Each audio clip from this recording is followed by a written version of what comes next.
分かってるよ。分かってないよお母ちゃん。お母ちゃんとは全然違うから立ち向かう勇気なんてないの。お母ちゃんとあずみは何にも変わらないよ。 Jika kalian ingin menonton sebuah film, kesedihan, plot twist, rahasia, dan pengorbanan, semuanya ada di film ini.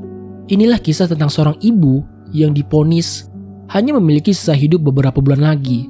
Namun alih-alih menghabiskan waktunya untuk berobat, ia justru memulai sebuah perjalanan untuk mencari suaminya yang telah lama menghilang dan menyelesaikan sebuah rahasia yang selama bertahun-tahun ia simpan dari putrinya. Itulah premis dari film yang akan kita bahas kali ini. Halo teman-teman, kembali lagi bersama Mavi Film. Inilah Her Love Boils But Water tahun 2016. Futaba, begitulah orang terdekat memanggilnya. Seorang ibu yang hidup berdua bersama putri sematawayangnya bernama Azumi. Demi menghidupi keluarga kecilnya, Futaba bekerja sebagai pegawai di sebuah toko roti. Suatu pagi, Azumi memohon agar tidak berangkat ke sekolah karena mengaku sakit perut dan pusing. Namun Futaba menganggapnya hanya alasan biasa, tanpa menyadari bahwa putrinya selama ini menjadi korban perundungan. いってらっしゃい。途中まで乗ってく。親と二人乗りなんて恥ずかしい。恥ずかしい親で悪かったわね。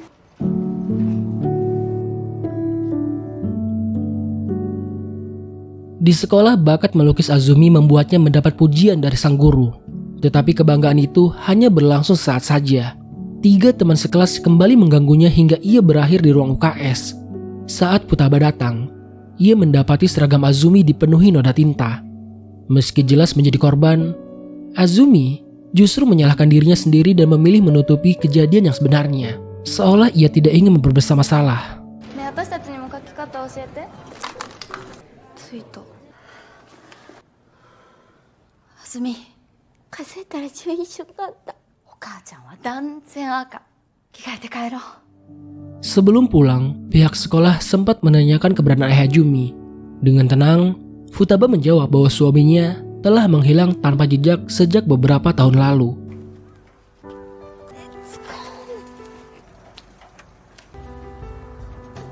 Setelah itu, Futaba kembali bekerja seperti biasanya. Namun saat sedang melayani pelanggan di toko roti, tubuhnya tiba-tiba kehilangan tenaga hingga akhirnya ia ambruk tak sadarkan diri. Setelah ia sadar, Futaba kemudian memeriksakan diri ke rumah sakit. Awalnya ia datang dengan senyum dan wajah penuh semangat, bahkan sempat bercanda agar dokter tidak memasang ekspresi terlalu serius. Namun kali ini, tidak ada senyum balasan.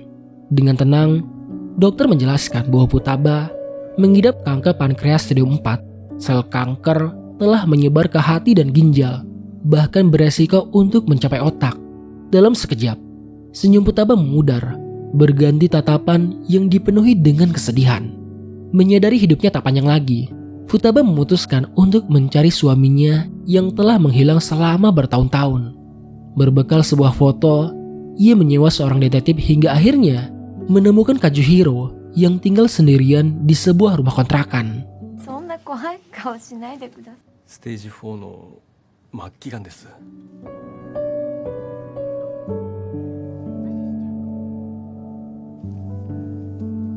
洗濯物を見る限りかなり若い女性と。 Seperti setiap tanggal 25 April, Futaba kembali menerima kiriman kepiting laba-laba Jepang dari sahabatnya yaitu Kimi Sakamaki, makanan favorit dari Azumi. Di hari yang sama, Futaba mendatangi Kazuhiro. Pria itu terkejut melihat istrinya berdiri di depan pintu. Tetapi, keterkejutannya langsung berubah menjadi rasa sakit ketika Futaba memukul keningnya dengan sendok sayur hingga ia berdarah. Meski begitu, Futaba menegaskan bahwa ia datang bukan untuk membalas dendam. Dengan suara yang mulai bergetar, ia mengungkapkan bahwa usianya mungkin hanya tersisa 2 atau 3 bulan lagi. 俺を成敗しにじゃないの。あと2、3ヶ月しか生きられないんだって。 Sepulang sekolah, Azumi dibuat bingung melihat meja makan telah dipenuhi hidangan sabu-sabu untuk 4 orang. Kejutan yang lebih besar datang ketika Kazuhiro muncul dengan kepala diperban ditemani seorang gadis kecil berusia 9 tahun bernama Ayuko. Kazuhiro memperkenalkan Ayuko sebagai adik dari Azumi, membuat kedua anak itu hanya saling menatap tanpa rasa percaya. Suasana makan malam berlangsung dengan canggung. Tak sanggup menahan perasaannya, Azumi memilih meninggalkan meja dan mengurung diri di toilet. Di balik pintu, Kazuhiro mencoba menjelaskan bahwa 11 tahun lalu, ia pernah menjalin hubungan dengan seorang wanita bernama Sachiko, yang kemudian hamil, namun tidak lama kemudian, setelah meminta pertanggungjawabannya, Sachiko menghilang tanpa jejak hingga akhirnya Ayuko tumbuh tanpa dirinya. Meski telah mendengar penjelasan itu, Azumi hanya keluar dari toilet dengan wajah yang cemberut, mengaku bahwa ia tidak ingin mendengarkan penjelasan apapun dari ayahnya. だってうちいつもそうじゃん。おおあゆこ大丈夫大丈夫妹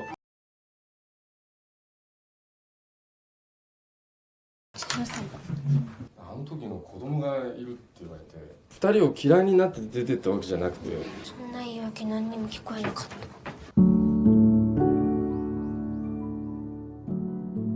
Pada keesokan paginya, Futaba mengumumkan bahwa pemandian air panas milik keluarganya yang telah lama tutup akan kembali dibuka. Mulai hari itu, keempat penghuni rumah harus ikut bekerja. Futaba membuat sebuah aturan sederhana. Siapa yang tidak bekerja, tidak akan mendapat makan. Babak baru kehidupan mereka pun dimulai. Bersama-sama mereka membersihkan pemandian yang telah lama terbengkalai. Di tengah kesibukan itu, Azumi masih sulit menerima kehadiran Ayuko. Saat keduanya ditugaskan membagikan selembaran pembukaan kembali pemandian, Azumi akhirnya memberanikan diri bertanya kepada Ayuko, apakah Ayuko benar-benar anak dari Kazuhiro? Dengan wajah yang polos, Ayuko mengaku dirinya sendiri tidak yakin. Menurutnya, Kazuhiro tampak seperti orang yang lambat membaca atau berhitung. Tetapi ibunya selalu menyuruhnya untuk memanggil pria itu sebagai ayah. Mendengar itu, Azumi langsung membela ayahnya. Ia menjelaskan bahwa kedua orang tua Kazuhiro telah meninggal sejak lama sehingga ia terpaksa berhenti sekolah demi meneruskan usaha pemandian air panas keluarganya. あやこちゃん、本当にお父ちゃんの子なの？突然パパだって言われて、両親が早くに死んで高校中退してお店継いだんだもん。 Tidak lama kemudian, pemandian air panas itu akhirnya kembali beroperasi dan dipenuhi oleh pengunjung. Futaba tersenyum lega melihat tempat yang dulu mati, kini telah hidup kembali. Mereka pun akhirnya berbagi tugas. Futaba menjaga kasir sementara Kazuhiro mengurus tungku pemanasnya. Di sela kesibukan itu, Kazuhiro menemani Futaba untuk menjalani pemeriksaan lanjutan. Hasilnya jauh lebih buruk dari yang mereka bayangkan. Dokter menjelaskan bahwa kanker telah menyebar hampir ke seluruh tubuh Futaba, sehingga operasi maupun terapi radiasi sudah tidak lagi memungkinkan. Sebelum pulang, Kazuhiro masih berharap dengan mengajaknya berobat ke rumah sakit yang lebih besar di Tokyo. Namun Futaba telah menerima kenyataan. Ia memilih menggunakan sisa hidupnya untuk melakukan hal-hal yang benar-benar berarti. Sementara itu, di sekolah, Azumi kembali menjadi sasaran perundungan. Kali ini seragamnya disembunyikan saat pelajaran olahraga. Ia terpaksa masuk ke kelas dengan pakaian olahraga, membuat guru menegurnya dan teman-temannya kembali menertawakannya. いってらっしゃい。ちゃんと制服に着替えてから授業受けなさい。制服なくしました。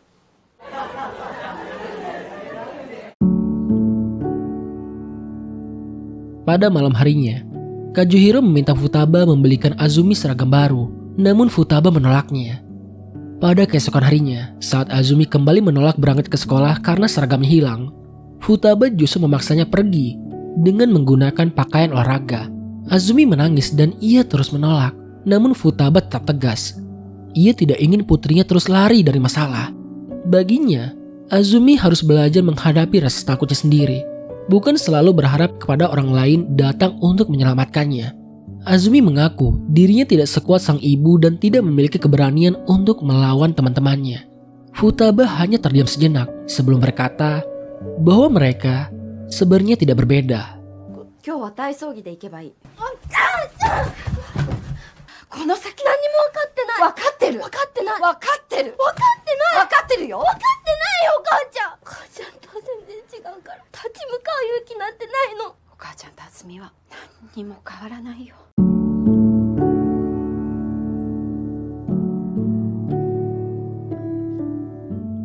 Tidak lama setelah Futaba pergi, Kazuhiro memberitahu bahwa Azumi akhirnya berangkat ke sekolah. Futaba pun tersenyum lega dan menitipkan sekeleng susu untuk sarapan putrinya yang tadi belum sempat makan. Sesampainya ia di kelas, Azumi kembali menjadi bahan ejekan. Namun kali ini, ia memilih untuk melawan. Di depan guru dan seluruh teman kelasnya, ia meminta agar seragam yang disembunyikan segera dikembalikan. Ketika tidak ada seorang pun yang mengaku, Azumi melepas pakaian olahraganya hingga hanya menyisakan pakaian dalam sebagai bentuk bagian dari protes. Ia menegaskan bahwa dirinya tidak pantas mengenakan seragam olahraga di luar jam pelajaran. Suasana kelas langsung berubah tegang. Tidak lama kemudian, Azumi muntah dan dilarikan ke ruang UKS. Beberapa saat setelah itu, seseorang diam-diam mengembalikan seragamnya di depan pintu. 次の授業体育じゃないから。の時間に幸乃の制服がなくなった。お母ちゃんと厚みは幸乃やめろ。とりあえず体操服着なさい。返してください。体育の授業じゃないから。 Melihat Azumi pulang dengan kembali mengenakan seragam sekolah, Futaba tak mampu menyembunyikan rasa bangganya.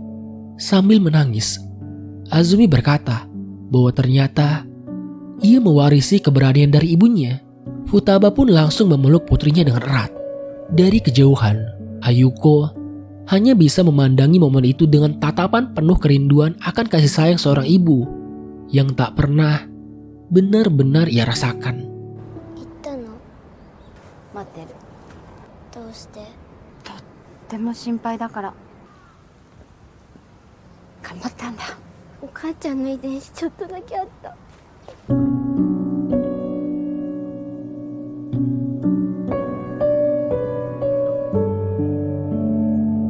Pada malam harinya, saat sedang membersihkan area pemandian air panas, Futaba tanpa sengaja melihat Ayuko mengambil uang dari meja kasir. Ia segera menceritakan kejadian itu kepada Kazuhiro yang sulit mempercayai apa yang baru saja didengarnya. Pada keesokan paginya, saat Ayuko berangkat ke sekolah, Futaba memeriksa tas gadis kecil itu. Di dalamnya, ia menemukan sebuah kotak berisi uang koin dan secarik surat dari ibu kandungnya. Dari surat itu, tertulis janji bahwa suatu hari, tepat di hari ulang tahunnya, sang ibu akan datang menjemputnya untuk tinggal bersama di sebuah rumah besar. Pada malam harinya, Ayuko tiba-tiba menghilang. Kazuhiro yang panik mencarinya ke berbagai tempat. Di tengah kebingungan, Futaba melihat kalender dan baru menyadari bahwa hari itu adalah hari ulang tahun dari Ayuko. Ia langsung teringat isi surat tersebut. Bersama Azumi, Futaba bergegas menuju terminal dan benar saja, Ayuko sedang duduk sendirian di sana sambil setia menunggu ibunya yang tak akan pernah datang. ランドセルもリュックもない。全然いない。愛ちゃん誕生日いつ？私もいた。仕事サボった罰としてもうい愛子重いな。 Setelah dibujuk oleh Futaba, Ayuko akhirnya bersiap pulang, menerima kenyataan bahwa janji itu hanyalah harapan yang tak pernah ditepati oleh ibu kandungnya. Pada keesokan pagi, sambil menangis, Ayuko meminta izin untuk tetap tinggal bersama mereka dan berharap dirinya masih boleh menyayangi ibu kandungnya sendiri. Futaba memeluknya dengan hangat dan mengatakan bahwa pintu rumah itu akan selalu terbuka untuknya. これからはこの家に働きます。でもママのこといいですか？当たり前でしょう。ほら、あやこも食べよう。 Di lain waktu, Futaba kembali menggoda Kazuhiro tentang janjinya yang tak pernah ditepati, termasuk impiannya pergi ke Mesir untuk melihat piramida. Meski diucapkan sambil tersenyum, tersimpan keinginan yang mungkin tak lagi memiliki banyak waktu untuk diwujudkan. Tidak lama kemudian, Futaba mengajak Azumi dan Ayuko berlibur bertiga, sementara Kazuhiro diminta menjaga pemandian air panas. Sebelum berangkat, Futaba berbisik kepada Kazuhiro bahwa selama perjalanan, ia akan mulai memberitahu Azumi tentang penyakit yang selama ini ia sembunyikan.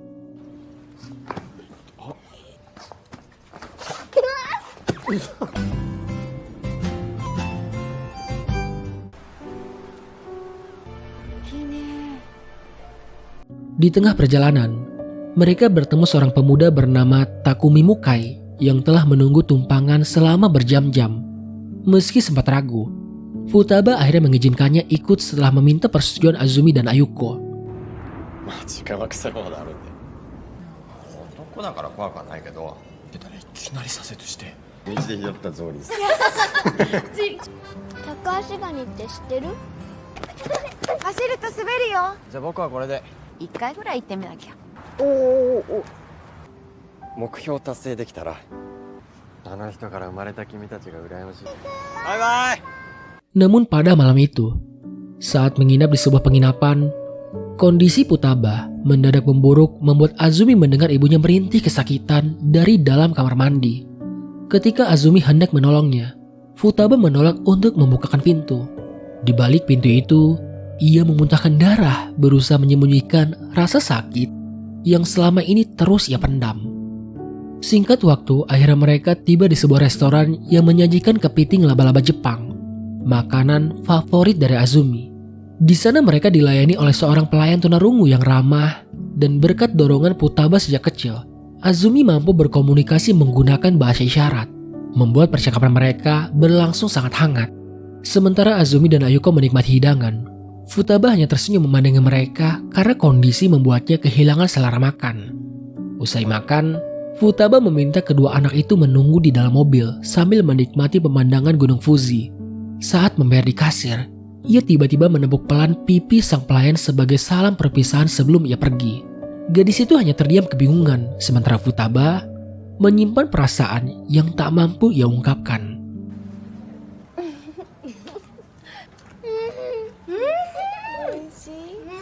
お会計するから。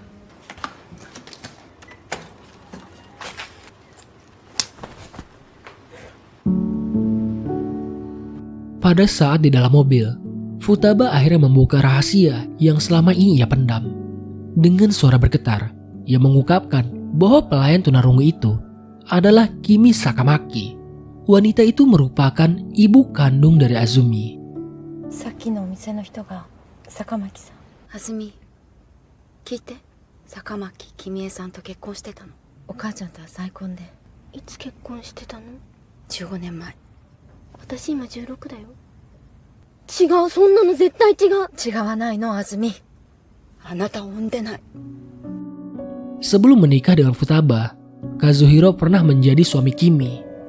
Mendengar itu, Azumi langsung membantah. Namun Futaba perlahan menjelaskan bahwa dirinya bukanlah perempuan yang melahirkannya. 16 tahun lalu, Kimi melahirkan Azumi di usia yang sangat masih muda. Karena keterbatasannya sebagai penyandang tunarungu dan beratnya beban hidup, ia akhirnya memilih untuk meninggalkan putrinya. Futaba kemudian meminta Azumi untuk menemui ibu kandungnya. Awalnya, Azumi menolak sambil menangis. Tetapi Futaba tetap membujuknya agar tidak menyia-nyiakan kesempatan itu. 坂巻さんに挨拶しに行くの。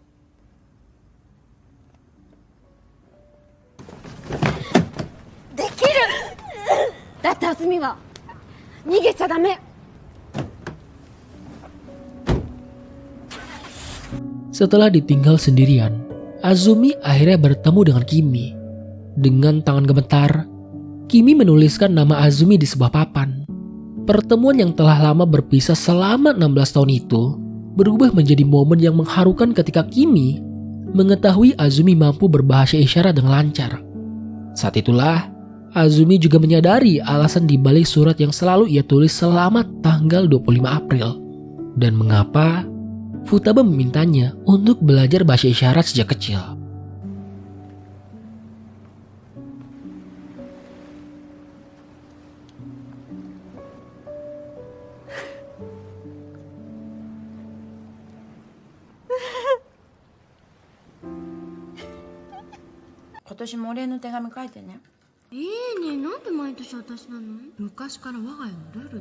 Pada saat menjelang malam, Futaba datang menepati janjinya untuk menjemput Azumi. Namun karena kondisinya sudah sangat lemah, saat Azumi dan Ayuko menghampiri, mereka mendapati Futaba tergeletak di samping mobil. Dan ia pun segera dilarikan ke rumah terapi untuk menjalani perawatan. Di sana ia bercerita bahwa sejak kecil Ia selalu bermimpi bertemu ibu kandungnya yang pernah berjanji akan menjemputnya dari panti asuhan. それで分かったの。全然大丈夫。今日から約束。 Tidak lama kemudian, detektif yang sebelumnya ia sewa datang membawa kabar bahwa ibu kandung Futaba akhirnya telah ditemukan dan kini tinggal di Tokyo. Mengetahui waktunya semakin dikit, Futaba memutuskan untuk segera menemuinya. Sesampainya ia di Tokyo, Takimoto lebih dulu menemui ibu kandung Futaba untuk menjelaskan maksud kedatangan mereka. Sementara menunggu di dalam mobil, Futaba memaksa dirinya untuk berjalan sendirian. Ia tidak ingin terlihat seperti orang yang sedang sekarat saat bertemu dengan ibu yang telah lama dirindukannya. Namun pada kenyataannya yang datang jauh lebih menyakitkan. Detektif tersebut kembali membawa kabar bahwa ibu Futaba menolak mengakuinya sebagai anak.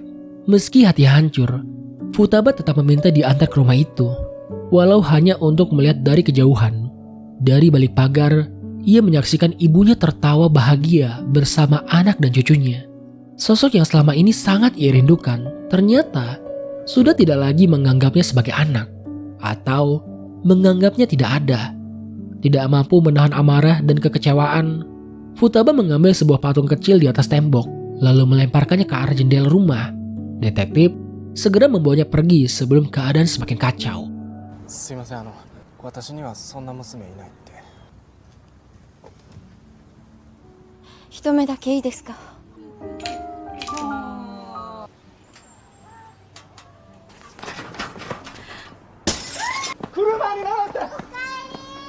Kehidupan perlahan mulai berubah. Azumi kini semakin dekat dengan ibu kandungnya. Sementara Takumi, pemuda yang pernah mereka beri tumpangan, kembali datang berkunjung. Pada malam itu, Kazuhiro meminta seluruh keluarga mengikuti rencananya. Saat Futaba menerima pesan dari Azumi untuk membuka jendela kamar, ia dibuat terdiam. Di halaman rumah itu, orang-orang yang ia cintai berdiri membentuk piramida manusia, lengkap dengan seseorang yang berpose sebagai Sphinx. Mereka melakukan itu untuk mewujudkan impian Futaba melihat piramida Mesir yang tak lagi mungkin ia datangi. Melihat pemandangan tersebut, Futaba menangis haru dan untuk pertama kalinya ia berkata bahwa ia belum siap untuk meninggal.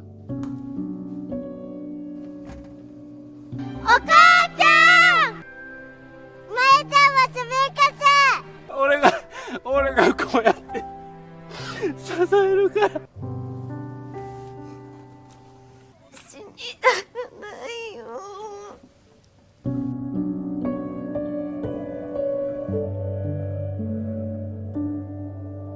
Seperti hari-hari sebelumnya, Azumi terus setia menjenguk ibunya.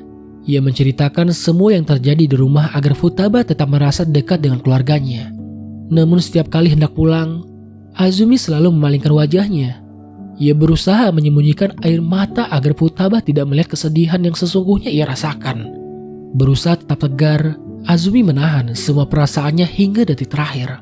Namun saat menatap wajah Futaba yang semakin pucat, air matanya akhirnya tak mampu lagi dibendung.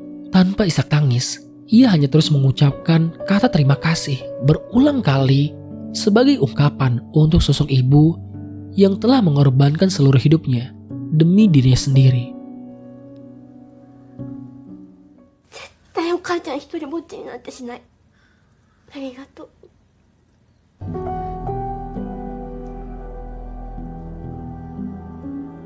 もう大丈夫だよ。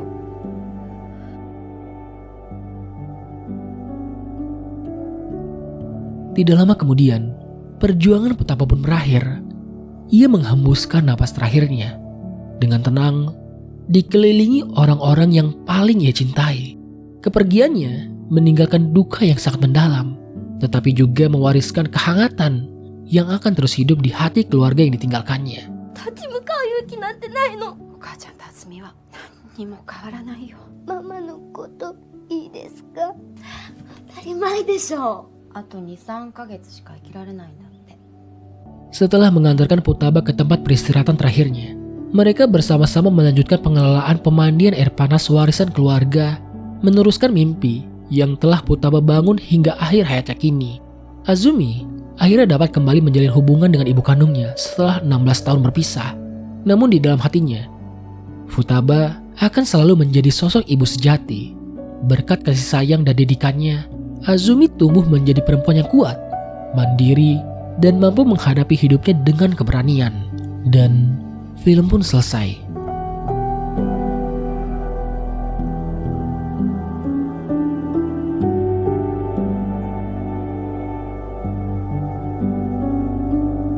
Meski bukan diangkat dari kisah nyata, Her Love Boils But Water berhasil menyentuh hati banyak penonton karena kisahnya terasa begitu nyata. Di tangan sutradara Ryota Nakano, film ini bukan hanya bercerita tentang kehilangan, tetapi juga kasih sayang seorang ibu yang tetap hidup bahkan setelah ia tiada. Berkat akting luar biasa Ri Miyazawa dan Hana Sugisaki, film ini pun meraih berbagai penghargaan bergengsi di Jepang. Dan di akhir cerita, barulah makna sebenarnya dari judul Her Love Boils But Water akhirnya terungkap. Sebuah penutup yang sederhana, namun mampu mengingatkan bahwa cinta seorang ibu tidak pernah benar-benar berakhir. Bagaimana menurut kalian tentang film yang satu ini? Tinggalkan di komentar jika kalian suka dengan pembahasan alur cerita seperti ini. Segitu saja teman-teman pembahasan film kita kali ini. Sampai ketemu di pembahasan selanjutnya. Terima kasih dan wassalamualaikum warahmatullahi wabarakatuh.